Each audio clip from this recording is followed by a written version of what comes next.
gentleman from Texas, Mr. Hunt. You're recognized for 5 minutes. Thank you, Mr. Chairman. And thank you so much, Madam Secretary, for being here. Thank you for your time. Really, really appreciate it.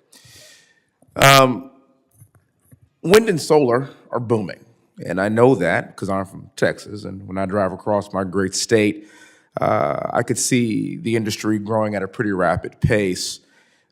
In your written statement, you state that your budget builds in on the, quote, tremendous growth accomplished by renewable energy programs last year. My question for you is, should growth in the oil and gas industries keep pace with the growth in the wind and solar industry? Congressman, I think the idea is to move our clean energy transition forward in a way that it can help a lot of Americans to have more affordable energy costs. But I think the idea of a transition is to move to a clean energy economy, and that way we don't have so much dependence on a finite resource such as oil. Okay. So do you think the workers in the oil and gas industry deserve the same level of certainty in the future as workers in the wind and solar industries? I want to assure you that we are always in communication with every piece of activity on our public lands. We are in touch with the folks whose industries they affect. Well, the Biden administration says that we will be moved off of gas-powered government vehicles by the year 2035. So I would argue that that's the direct opposite of job certainty. But as an Apache helicopter pilot and somebody that spent a lot of time in the military, I don't think that's possible. And I'm going to tell you why. I'm not a big fan of the word transition at all, to be honest with you. Okay. The reason why I'm not a big fan of the word transition is because, actually, according to Bill Gates, if every single American drove an EV tomorrow, we would only reduce the demand of a barrel of oil by 8%, which means that the microphone that I'm speaking in, the glasses on your face, the clothes on your back, literally everything that we use is a byproduct of our industry. And you made a statement as well. You said as we move forward, we will continue to have oil and gas continue to be part of the mix. What do you mean by being part of the mix? And for how much time do you think we're going to be in part of the mix? Because I think it's going to be for a very long time, at least in my lifetime. Of course, it's hard for me to predict how long into the future that fossil fuels will be a part of our energy mix. But as I mentioned, the idea is to move more to a clean energy future.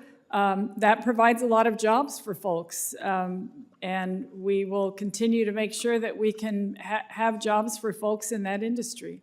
So do you think that the federal government should do more to regulate the oil and gas industry? I'm not quite sure I understand what you mean by that, but we have certain obligations to. Well, I guess what I'm asking is, do you think we should stifle, as in the federal government reach into the private sector to stifle the growth of one industry in order to promote another industry? So for our part at the Department of the Interior, we manage our public lands. So we only have management authority over our public lands, not on any state or private land. Right. So it's up to those folks what they do. But for our part, we have to manage our public lands according to the law and with respect to the best management practices, because they belong to all the Americans. Yes, ma'am. So would you support an equitable approach to the growth of wind and solar potentially on federal lands, and also allowing us to continue to drill for natural gas and oil on federal lands at an equal pace without the government infringing upon that sectors? Well, with respect to gas, leasing gas, oil permits, those move forward. We follow the law. Somebody submits a permit to drill. We, in good faith, move that permit forward in a process. So we aren't working to stifle anyone. We're working very hard to make sure that that everybody is treated fairly. Okay. And lastly, I'm going to shift gears here real quick, only a few more seconds here.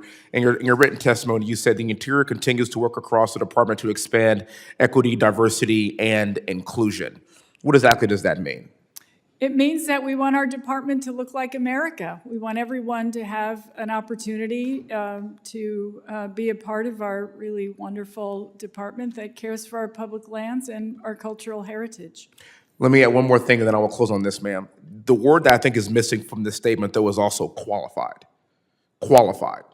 When I flew on a plane from Houston here today, I did not peek my head in the cockpit and say, I hope every pilot met their diversity and inclusion goals. What I really wanted to make sure is that the people that were in front of that plane could fly it, so we didn't crash it. So I understand the idea of being more inclusive. I understand the idea of being more diverse. I've been Black for my entire life, but I also want to make sure that we also talk about the most qualified person gets the job. And with that, I yield back my time, sir. Thank you. Absolutely. Thank you. Thank you, Gentlemen, ma'am. as time's expired, Ranking Member Grijalva, it appears we're down to the final two, and I hope we can maintain decorum and order. Well, unless you lose